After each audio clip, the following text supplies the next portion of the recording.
Assalomu alaykum aziz til o'rganuvchilar. Bugun biz FreeForTalk haqida qisqacha video oladigan bo'ldik. Ko'p til o'rganuvchilar kanalimizda shu platforma haqida qiziqishini bildirdi.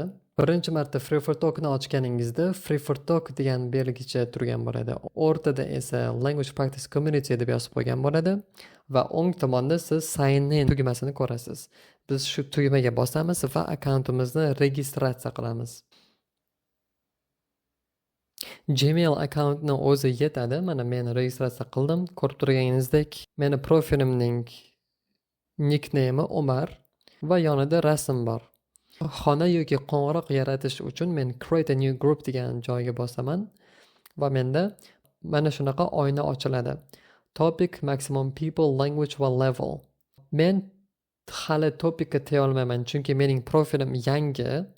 Va bizga topic degan joyga boshida teyish ham shart emas. Bizga maximum people, language va level degan joylarni o'zi yetadi. Odatda men ikkita odamni tanlayman. Language degan joyga English tanlaymiz. Ko'rib turganingizdek, bu yerda ko'proq tillar bor. Biz orasidan ingliz tilini tanlaymiz va daraja degan joyga o'zimizga to'g'ri keladigan darajani tanlaymiz. Men bu gal intermediate darajasini tanlayman va Create Group degan tugmaga bosaman. Bo'ldi, mana xonam FreeForTalk platformasida paydo bo'ldi.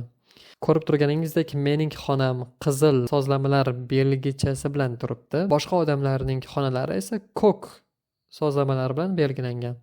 Endi Join and Talk Now degan joyga bosaman va o'zimning xonamga qo'shilaman.